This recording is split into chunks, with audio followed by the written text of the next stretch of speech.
They told me never to touch his check. Not the water glass, not the bread plate, not the fork he never used. The check. Because once you touched it, you were noticed, and the kind of man he was, noticing you could ruin your whole life. Before I tell you what I circled on that receipt, hit subscribe, because this story only gets darker from here. Il Verde was the kind of Savannah restaurant tourists bragged about. Candlelight, amber wood, white linen, jazz that made people feel classy even when they were lying. The windows looked out toward the river, iron balconies cutting the view into neat rectangles. Outside, the air held that heavy, wet heat that never really left. Inside, the AC fought it hard enough to make your skin tighten. We had regulars. Old money, new money, politicians who smiled too much, couples who pretended they weren't fighting. And then we had him. We didn't call him by name. Nobody did. Not in the kitchen, not at the bar, not in the manager's office. He was the gentleman, said the way you say storm warning. Every Thursday, same time, same booth, back to the wall, line of sight to the front door. A devastatingly handsome man in an expensive suit that never wrinkled, jaw clean, hair kept short. Watch that looked understated until you noticed the way it caught light. His face belonged on a magazine cover, but his eyes didn't belong anywhere public. They were too calm, too exact. When he walked in, the restaurant didn't stop. It reordered itself. Glasses got wiped a second time. The bartender checked the bottle labels like he'd suddenly forgotten how to read. The host adjusted the reservation book even though his name was already written there every week. In the same pen, in the same spot, like a ritual. I got his table because I was the only one who never asked questions. He wanted bottled water served cold but not iced. Bread with no oil. Wine poured just below the widest part of the glass. Steak rare, no drama, no chef's recommendation. And he never corrected you. He just stopped letting you near him if you got it wrong. The first time I served him, my hands shook so slightly I thought I imagined it. He didn't glance at my face. He watched the room behind me. He paid, left a tip aligned like a ruler had placed it, and nodded once, like a receipt of service. That nod became my Thursday paycheck. For 2 years I learned his patterns the way you learn a coastline, by surviving it. Double shifts, night classes, stacks of criminal psychology textbooks I couldn't afford to highlight, so I folded corners instead. I watched because watching was the only thing I was better at than being tired. That Thursday started like every other. Rain threatened but didn't fall. The jazz trio played soft. The dining room smelled like garlic butter and expensive perfume. The gentleman sat in his booth, one bodyguard near the bar pretending to care about sports, another at a corner table pretending to care about a phone. Then the stranger walked in. He didn't look like trouble until you watched what he tried not to do. He didn't scan the room like a tourist, curious and careless. He looked like he was working. He chose the bar seat that gave him the best angle on the corner booth without being obvious. He ordered scotch neat and didn't drink it. His right hand stayed in his jacket pocket the entire time. People think danger looks loud. It doesn't. It looks controlled. It looks like a man keeping his hands still while everything else is supposed to be normal. I noticed the way his shoulders never fully relaxed, like he was waiting for a signal. I noticed the tiny adjustments of his wrist, like he was gripping something heavy. I noticed the puddle forming under his untouched glass as condensation dripped down and nobody moved to wipe it. My manager didn't notice. The couple at table 5 didn't notice. The tourists taking pictures of their pasta didn't notice. But I did, because if you work in a room full of power long enough, you start hearing the wrong note in the music. I carried breadsticks past him. I didn't look directly. I used the bar mirror like a camera feed. The stranger's eyes never landed on the gentleman, but they circled him, again and again, like a moon around a planet. My heart kept its rhythm, because I made it. I kept serving. I kept smiling. I refilled a woman's wine at table 7 while counting exits in my head. Front door, kitchen side door, staff hallway, the alley door we weren't supposed to use unless we were taking out trash. Then I saw the moment. The stranger's hand tightened inside his pocket. His elbow shifted forward a fraction, like he was preparing to stand fast. And the gentleman, who had been still for nearly an hour, tilted his head as if he'd heard a sound no one else could hear. That's when I knew it was real. I went to print his check. The printer spit out the leather folder receipt with the evening specials listed at the bottom, along with the neat line items he never questioned. My pen hovered above it, because I knew the rule, don't touch his check, and I broke it anyway, not because I thought I was brave, because I saw it so clearly that doing nothing felt like signing my own name under someone else's death. I circled 3 words, Fast, clean, no extra ink. Behind you. Deal wrong. Exit. I didn't write gun. I didn't write hitman. Words like that stick in people's mouths. I made it simple enough that he wouldn't need to decode it. Then I carried the folder to his table like my knees weren't trying to lock. I set it down. For the first time in 2 years, I let my fingertips brush his. Barely. Not romantic, not playful. Just contact, so he'd feel that this wasn't routine. He opened it. His eyes flicked down. And for a heartbeat, his face changed. Not fear, not shock. Something smaller. A micro-tightening at the corner of his mouth, like a muscle remembering violence. He set his water glass on top of the circled words with calm precision. Covered them. Sealed them. Then he tapped the glass once with his index finger. Message received. I walked away without running. Behind the bar, I polished the same glass for too long, because my hands needed something to do that looked normal. My pulse tried to climb into my throat. I forced it back down. I watched the bar mirror. The stranger shifted. His hand slid out of his pocket slowly, painfully slow, like he wanted the whole room to understand what was about to happen even if they didn't know why. The gentleman stood. No rush. No panic. He smoothed the front of his suit jacket like he'd remembered a meeting. He turned toward the kitchen side exit, posture loose, as if he was stepping out for fresh air. 4 seconds passed. Exactly 4. Then the bar stool scraped hard. Wood slammed tile. The stranger moved. And that's when the restaurant finally heard the wrong note. 2 men in dark suits rose from separate tables like they'd been waiting for permission. They moved fast, but not frantic. Focused, professional. One went toward the kitchen. One moved to block the main dining room, subtly guiding people back into their seats with a hand that looked polite from far away and controlling up close. The jazz kept playing. A trumpet wandered into a solo like nothing in the world had changed. Then, from the kitchen hall, something popped. Not a movie gunshot, more like a cork, muffled by walls. A heavy thud followed. I felt it through the soles of my shoes. A woman laughed at table 9, mid-conversation, because she didn't know what she was laughing over. The manager appeared with a face so neutral it looked practiced.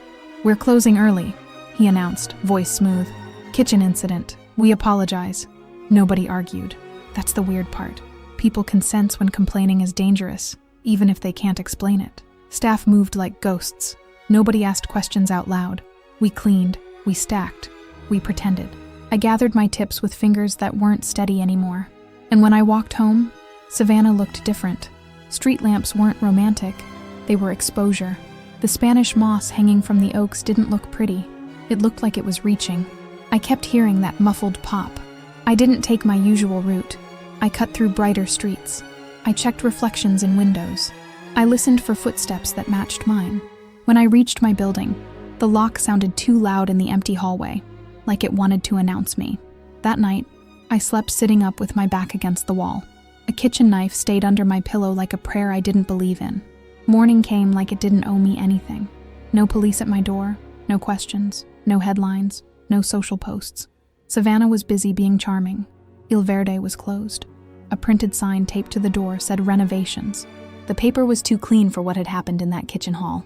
In class, my professor talked about criminal organizations and loyalty structures, about how silence is enforced, not requested. I didn't take notes. I traced the same word in the margin until the paper softened. Exit. 2 days later, the manager called. "We're reopening Saturday. Everyone reports. Same schedule."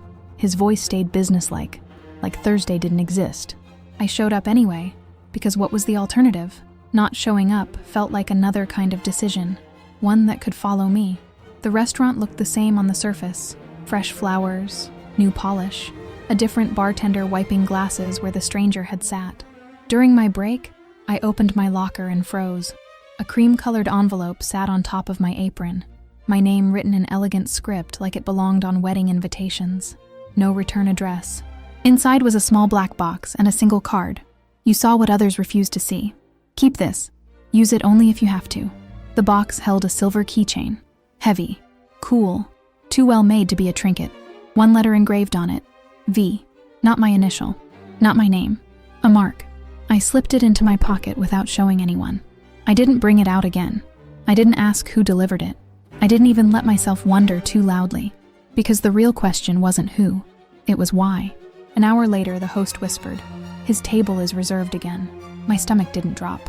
It tightened, like a belt.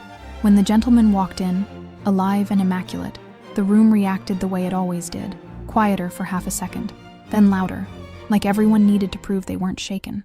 He took his booth, same angle, same stillness, same impossible calm. When I approached with menus, his eyes found mine immediately. Not cold, not warm, exact. Like he'd measured me and found something worth keeping. I poured his water without speaking. The glass didn't clink. My hands remembered control when my thoughts didn't.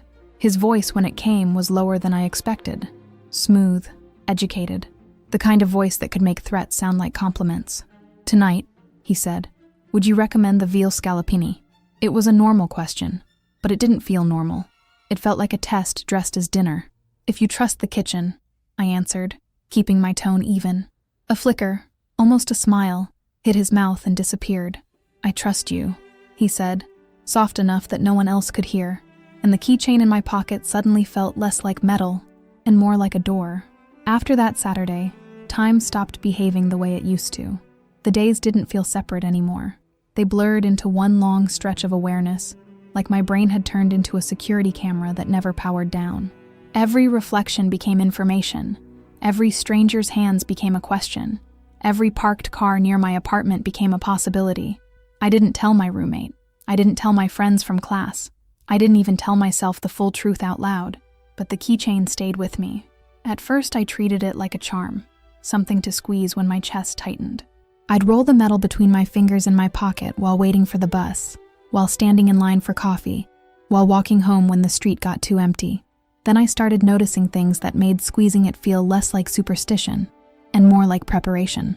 A sedan began appearing outside my building in the evenings, always in a legal spot, always clean, always with windows too dark to read.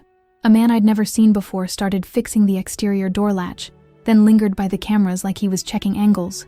My landlord said he was new maintenance. Maintenance doesn't scan the street before unlocking a gate.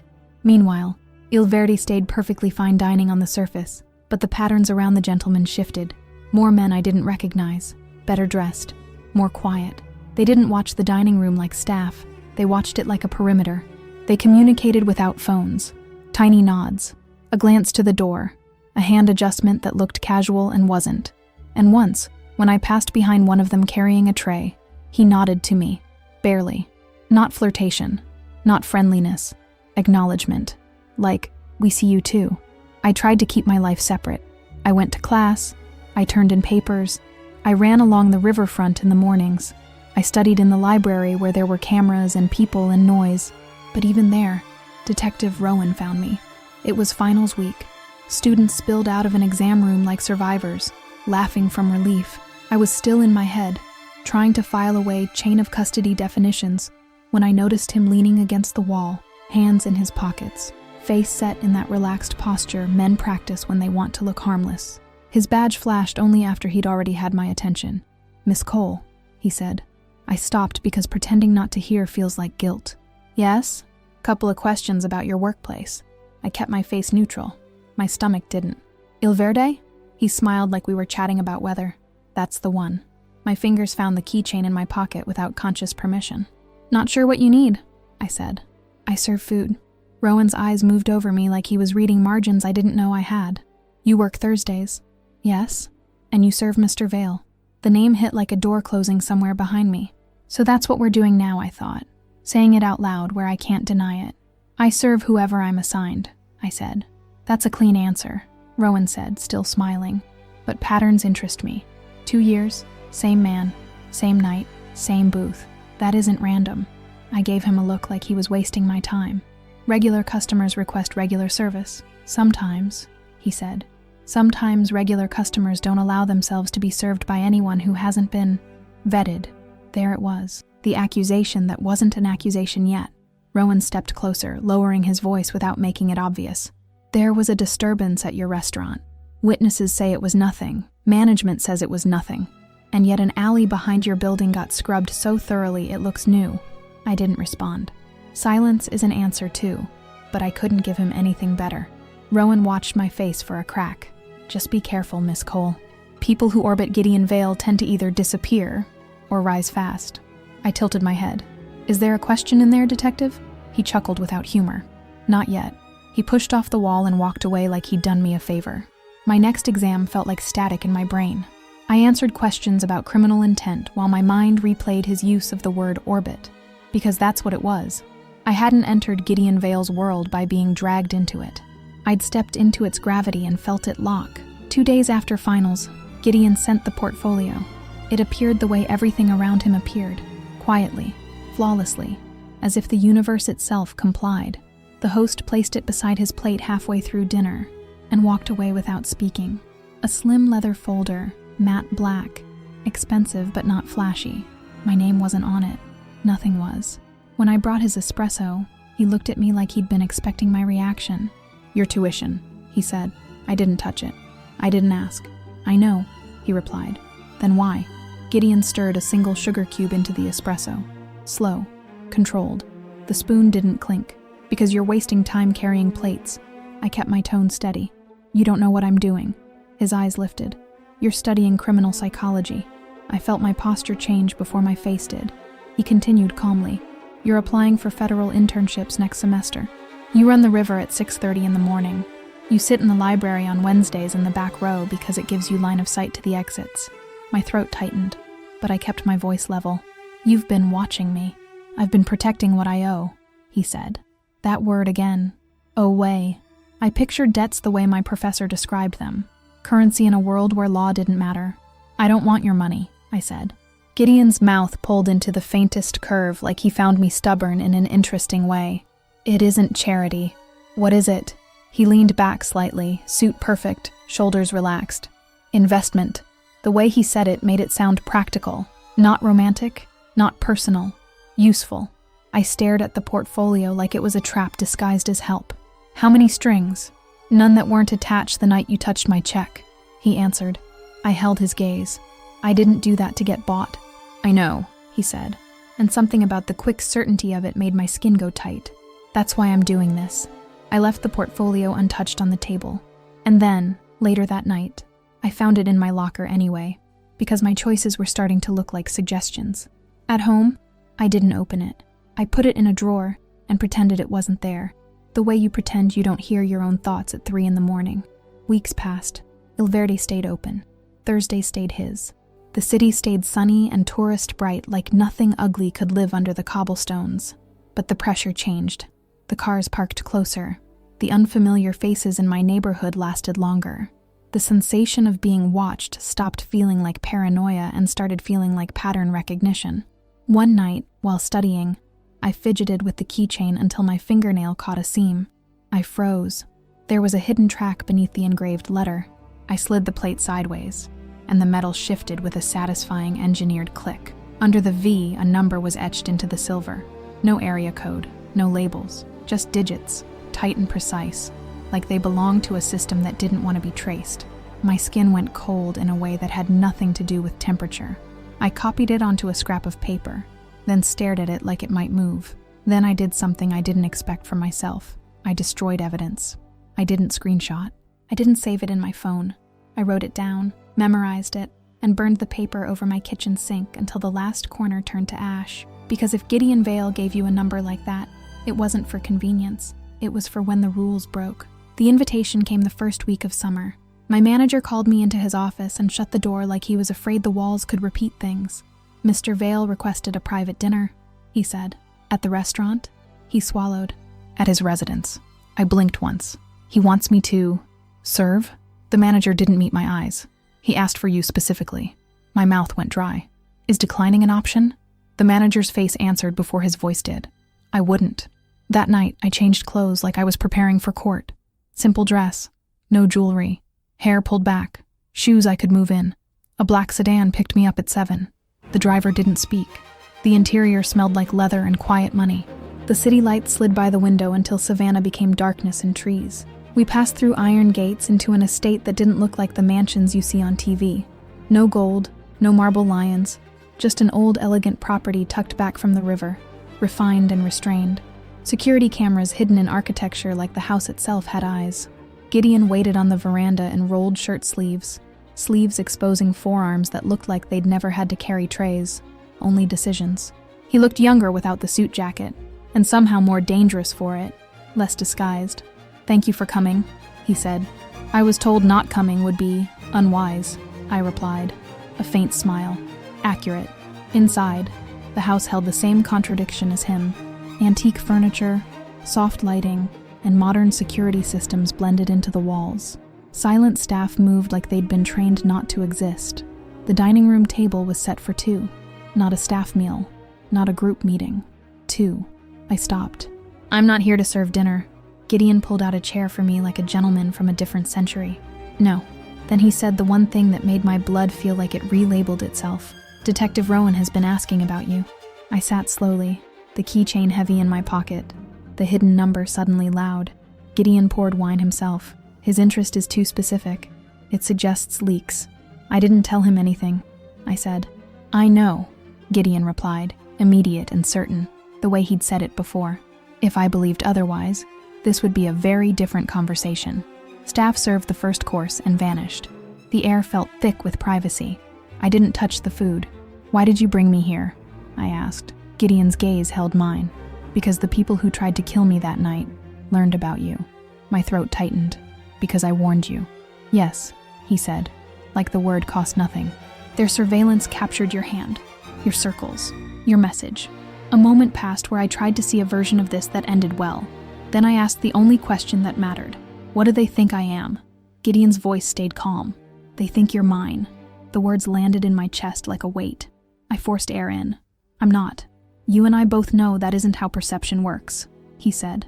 "In their world, you interfered. That makes you a variable to remove." My fingers closed around the keychain in my pocket so hard it hurt. "So the number," Gideon nodded once. "Direct line to my security team. No switchboards, no delays.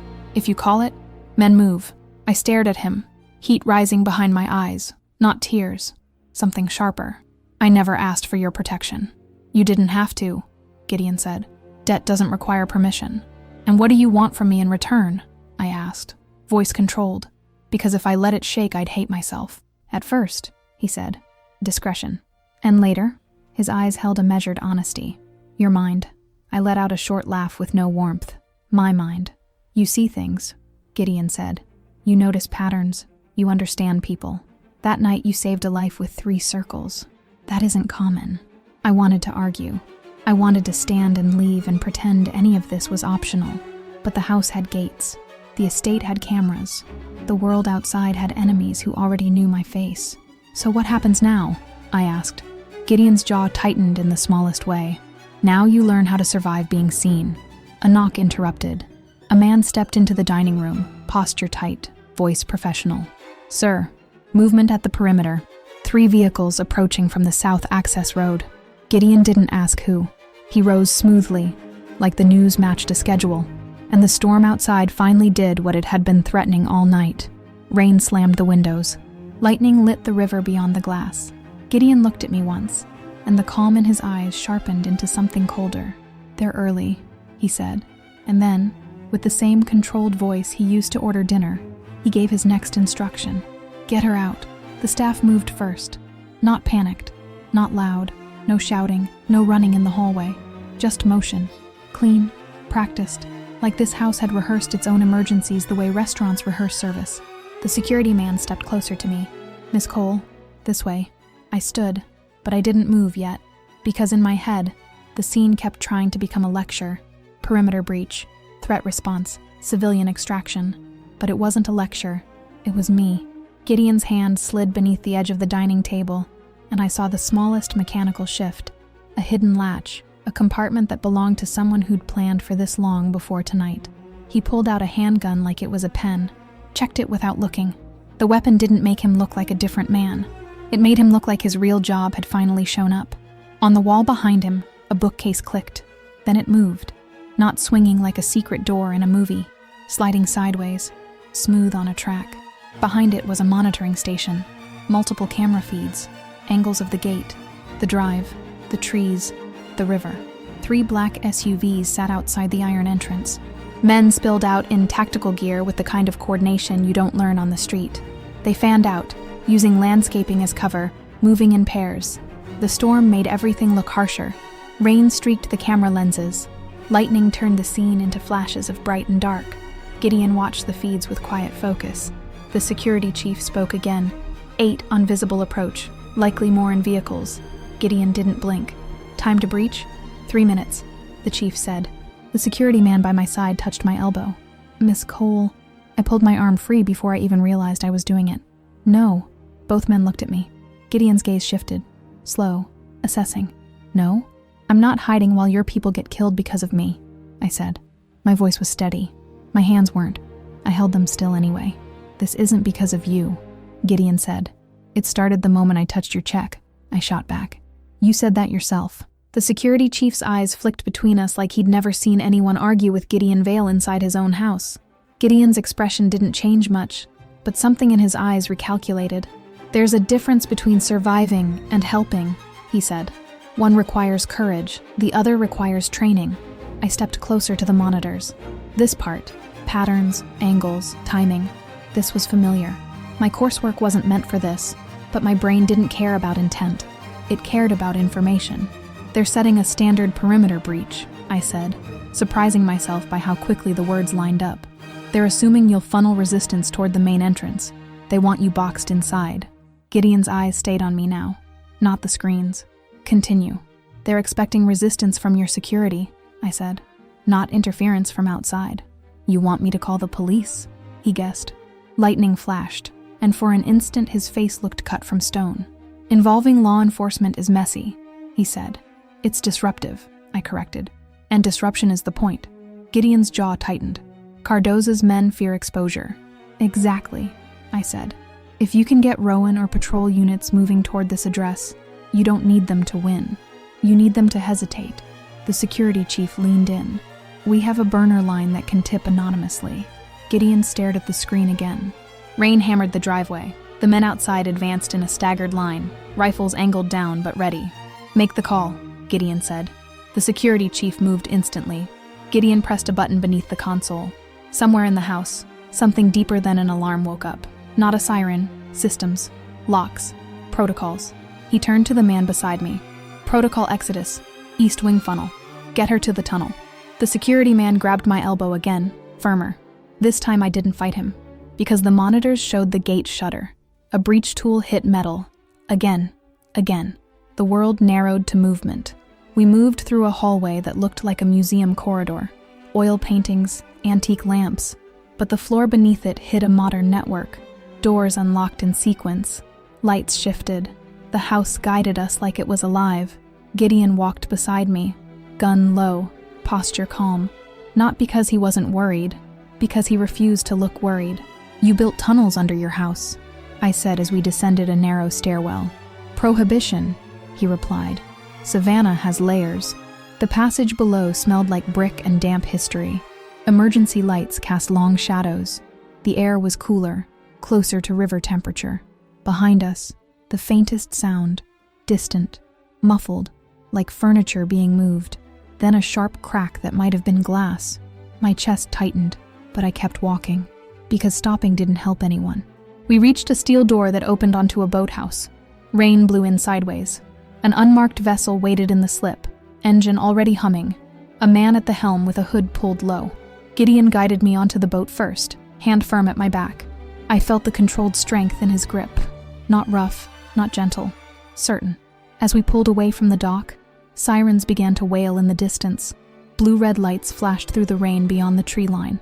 Rowan, or patrol units, or both. The estate behind us lit up in intermittent lightning. The silhouettes of men moved at the gate like insects against a floodlight. The boat cut through the river fast, spray hitting my face, wind flattening my hair. Savannah's historic skyline appeared between rain bands. Still beautiful, still indifferent. I looked back once. The house didn't burn. Nothing exploded. No cinematic spectacle. Just a private war being redirected into complication. Gideon stood beside me, rainwater beating on his jaw, shirt clinging to his shoulders. Even soaked, he looked like a man who'd been designed for control. He watched the shore with measured focus. Your suggestion, he said, may have saved lives tonight. I swallowed. I didn't mean to. He cut me off with a glance. Don't apologize for competence. We docked at a private marina miles downriver. The storm thinned there, rain easing into mist. Staff at the marina looked away the moment we arrived. bodies angled as if they'd been trained in selective blindness. No questions, no stares. Gideon stepped onto the dock, then turned and offered me his hand. I hesitated for half a beat, not because I didn't trust the hand, because taking it felt like accepting what I'd been trying not to accept for weeks. I took it anyway. His grip was warm, solid. He pulled me up like it was normal to escort a waitress out of a gunfight beneath an elegant dinner table. Dawn crept into the sky, gray turning to pale gold over the river. The storm moved on, leaving wet streets and clean air like nothing had happened. I stared at the water. So what happens now? Gideon's eyes tracked the horizon like he was already planning 10 steps ahead. Now we renegotiate. Renegotiate what? I asked. Our arrangement, he said. I let out a breath that tasted like metal and rain. I never agreed to an arrangement. Gideon turned to face me fully. Up close, he looked even more unreal. Sharp features softened slightly by the morning light. Eyes still exact. You agreed the moment you interfered, he said. Whether you intended to or not. I touched the keychain in my pocket, feeling the hidden seam, the engraved letter that wasn't mine. So I'm, what? Your responsibility? His mouth curved slightly. Not a smile, something more private. You're the variable they want removed, he said. And the mind that kept me alive. That doesn't make me yours, I said. No, he agreed, voice calm. It makes you valuable. I hated how honest it was.